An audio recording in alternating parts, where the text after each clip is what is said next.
రీడింగ్లో సంఖ్యాకాండము 28వ అధ్యాయం నుండి.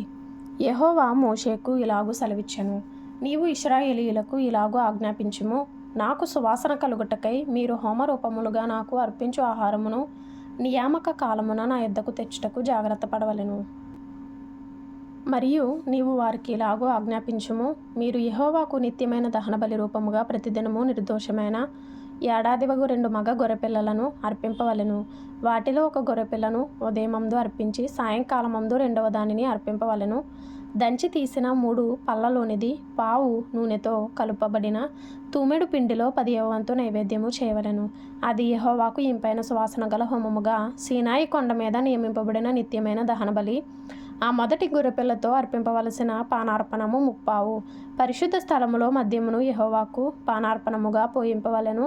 ఉదయ నైవేద్యమును దాని పానార్పణమును అర్పించినట్లు యెహోవాకు ఇంపైన సువాసన గల హోమముగా ఆ 2వ గొర్రెపిల్లను సాయంకాలమందు అర్పింపవలెను. విశ్రాంతి దినమున నిర్దోషమైన ఏడాదివగు 2 గొర్రెపిల్లలను నైవేద్య రూపముగాను దాని పానార్పణముగాను నూనెతో కలపబడిన తూమెడు పిండిలో 2 10వ వంతులను అర్పింపవలెను. నిత్యమైన దహన బలియు దాని పానార్పణమును గాక ఇది ప్రతి విశ్రాంతి దినమున చేయవలసిన దహనబలి. నెలకు మొదటి దినమున యెహోవాకు దహనబలి అర్పించవలెను. 2 కోడె దూడలను 1 పొట్టేలును నిర్దోషమైన ఏడాదివగు 7 గొర్రె పిల్లలను వాటిలో ప్రతి కోడెదూడతోనూ నూనెతో కలుపబడిన తూమెడు పిండిలో 3 10వ వంతులను నైవేద్యముగాను, ఒక్కొక్క పొట్టేలుతోనూ నూనెతో కలుపబడి తూమెడు పిండిలో 2 10వ వంతులను నైవేద్యముగాను, ఒక్కొక్క గొర్రెపిల్లతో నూనెతో కలుపబడిన తూమెడు పిండిలోనొక 10వ వంతును నైవేద్యముగాను చేయవలెను. అది యెహోవాకు ఇంపైన సువాసన గల దహనబలి. వాటి పానార్పణములు ఒక్కొక్క కోడెతో 10.5 ద్రాక్షారసమును, పొట్టేలుతో 10 గొర్రెపిల్లతో 30 ఉండవలెను. ఇది సంవత్సరములో మాసమునకు జరుగువలసిన దహనబలి. నిత్యమైన దహనబలియు దాని పానార్పణమును గాక ఈ యొక్క మేకపిల్లను పాపపరిహారార్థ బలిగా యెహోవాకు అర్పింపవలెను. మొదటి నెల 14వ దినము యెహోవాకు పస్కా పండుగ. ఆ నెల 15వ దినము పండుగ జరుగును. 7 దినములు పొంగని భక్ష్యములనే తినవలెను. మొదటి దినమున పరిశుద్ధ సంఘముగా కూడవలెను. అందులో మీరు జీవనోపాధి అయిన పనులేమీ చేయకూడదు. అయితే యెహోవాకు దహన బలిగా మీరు 2 కోడెదూడలను 1 పొట్టేలును ఏడాదివగు 7 మగ గొర్రెపిల్లలను అర్పింపవలెను. అవి మీకు కలిగిన వాటిలో నిర్దోషమైనవై ఉండవలెను. వాటి నైవేద్యము నూనెతో కలపబడిన గోధుమల పిండి.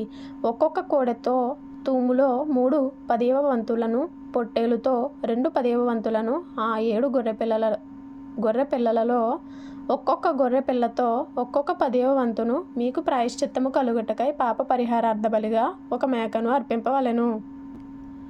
ఉదయమున మీరు అర్పించు నిత్యమైన దహనబలిగాక వీటిని మీరు అర్పింపవలెను. అట్లే ఆ ఏడు దినములలో ప్రతిదినము యెహోవాకు ఇంపైన సువాసన గల హోమద్రవ్యమును ఆహారముగా అర్పించవలెను. నిత్యమైన దహనబలియు దాని పానార్పణమును గాక దానిని అర్పించవలెను. 7వ దినమున పరిశుద్ధ సంఘముగా కూడవలెను. ఆ దినమున మీరు జీవనోపాధి అయిన పనులేమీ చేయకూడదు. మరియు ప్రథమ ఫలములను అర్పించు దినమున అనగా వారముల పండుగ దినమున మీరు యెహోవాకు క్రొత్త పంటలో నైవేద్యము తెచ్చునప్పుడు మీరు పరిశుద్ధ సంఘముగా కూడవలెను. నాడు మీరు జీవనోపాధి అయిన పనులేమీ చేయకూడదు. యెహోవాకు ఇంపైన సువాసన గల దహనబలిగా మీరు 2 కోడెదూడలను 1 పొట్టేలును ఏడాదివైన 7 మగ గొర్రెపిల్లలను వాటికి నైవేద్యముగా ప్రతి కోడెదూడతోనూ నూనెతో కలుపబడిన తూమెడు పిండిలో 3 10వ వంతులను, ప్రతి పొట్టేలుతో 2 10వ వంతులను, ఆ 7 గొర్రెపిల్లలలో ఒక్కొక్క పిల్లతో ఒక్కొక్క 10వ వంతును మీ నిమిత్తము ప్రాయశ్చిత్తము చేయబడుటకై ఈ యొక్క మేకపిల్లను అర్పింపవలెను. నిత్యమైన దహన బలియు దాని నైవేద్యమును గాక వాటి పానార్పణములను అర్పింపవలెను. అవి నిర్దోషములుగా నుండవలెను. తరువాత సంఖ్యాకాండము 29వ అధ్యాయం నుండి. 7వ నెల మొదటి తేదీని మీరు పరిశుద్ధ సంఘముగా కూడవలెను. మీరు జీవనోపాధి అయిన పనులేమీ చేయకూడదు. అది మీకు శృంగధ్వని దినము. నిర్దోషమైన 1 కోడెదూడను 1 పొట్టేలును యెహోవాకు ఇంపైన సువాసన గల దహనబలిగా అర్పింపవలెను.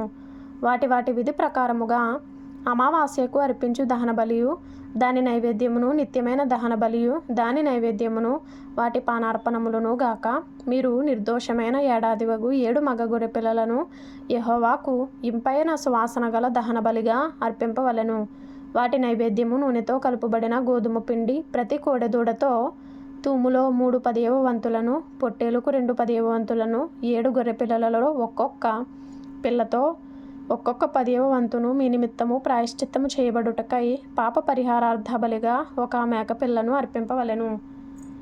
ఈ 7వ నెల 10వ దినమున మీరు పరిశుద్ధ సంఘముగా కూడవలెను. అప్పుడు మిమ్మును మీరు దుఃఖపరచుకొనవలెను.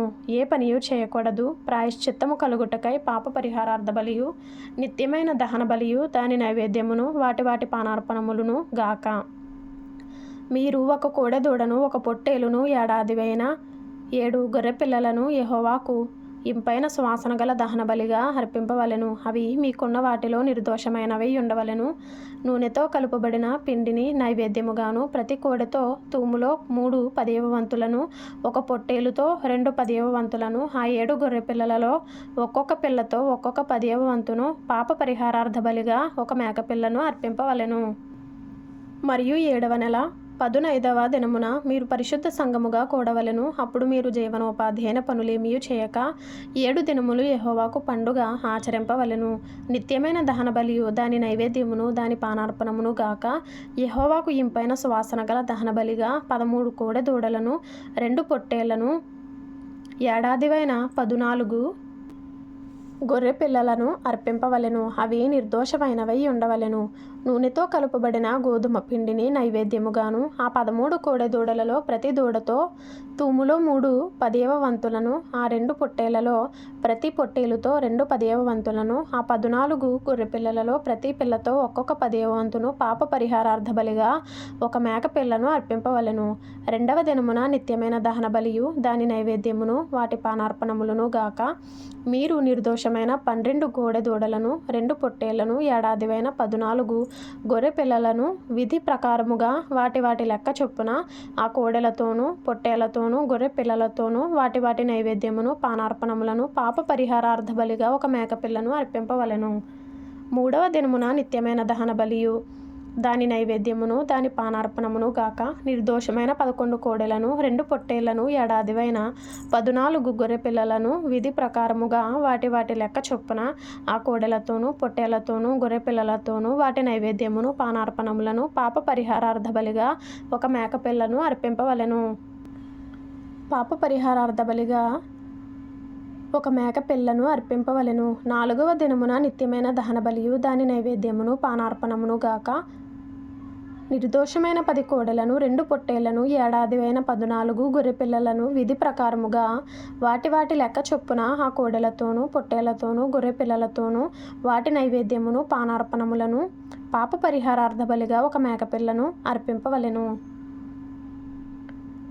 5వ దినమున నిత్యమైన దహన బలియు దాని నైవేద్యమును, పానార్పణమును గాక. నిర్దోషమైన 9 కోడెలను, 2 పొట్టేళ్లను, ఏడాదివైన 14 గొర్రె పిల్లలను విధి ప్రకారముగా వాటి లెక్క చొప్పున ఆ కోడెలతోనూ, పొట్టేళ్లతోనూ, గొర్రె పిల్లలతోనూ వాటి నైవేద్యమును, పానార్పణములను పాప పరిహారార్థ బలిగా ఒక మేకపిల్లను అర్పింపవలెను. 6వ దినమున నిత్యమైన దహన బలియు దాని నైవేద్యమును, పానార్పణమును గాక. నిర్దోషమైన 8 కోడెలను, 2 పొట్టేళ్లను, ఏడాదివైన 14 గొర్రె పిల్లలను విధి ప్రకారముగా వాటి లెక్క చొప్పున ఆ కోడెలతోనూ, పొట్టేళ్లతోనూ, గొర్రె పిల్లలతోనూ వాటి నైవేద్యమును, పానార్పణములను పాప పరిహారార్థ బలిగా ఒక మేక పిల్లను అర్పింపవలెను. 7వ దినమున నిత్యమైన దహన బలిగా 7వ దినమున నిత్యమైన దహన బలియు దాని నైవేద్యమును, పానార్పణమును గాక. నిర్దోషమైన 7 దూడలను, 2 పొట్టేళ్లను, ఏడాదివైన 14 గొర్రె పిల్లలను విధి ప్రకారముగా వాటి లెక్క చొప్పున ఆ కోడెలతోనూ, పొట్టేళ్లతోనూ, గొర్రె పిల్లలతోనూ వాటి నైవేద్యమును, పానార్పణములను పాప పరిహారార్థ బలిగా ఒక మేక పిల్లను అర్పింపవలెను. 8వ దినము మీకు వ్రత దినముగా నుండును. అప్పుడు మీరు జీవనోపాధి అయిన పనులనేమియూ చేయకూడదు. అందులో నిత్యమైన దహన బలియు దాని నైవేద్యమును, పానార్పణమును గాక. మీరు యెహోవాకు ఇంపైన సువాసన గల దహన బలిగా నిర్దోషమైన ఒక కోడె దూడను, ఒక పొట్టేలును, ఏడాదివైన 7 గొర్రెపిల్లలను విధి ప్రకారముగా వాటి లెక్క చొప్పున ఆ కోడె దూడతోనూ పొట్టేలుతోనూ గొర్రెపిల్లలతోనూ వాటి నైవేద్యమును పానార్పణములను పాప పరిహారార్థ బలిగా ఒక మేకపిల్లను అర్పింపవలెను. మీ మ్రొక్కుబళ్లను, మీ స్వేచ్ఛార్పణములను, మీ దహన బలులను, మీ నైవేద్యములను, మీ పానార్పణములను, మీ సమాధాన బలులను గాక వీటిని నియామక కాలములందు యెహోవాకు అర్పింపవలెను. యెహోవా మోషేకు ఆజ్ఞాపించినట్లు మోషే ఇశ్రాయేలీయులతో సమస్తమును తెలియజెప్పెను. 1 సంవత్సరం లోపు బైబిల్ కంప్లీట్ చేయాలి అనే ఆలోచన కలిగిన వారు ఫాలో చేయండి, లైక్ చేయండి, షేర్ చేయండి, సబ్స్క్రైబ్ చేసుకోండి. ప్రభు మీకు తోడైండును గాక.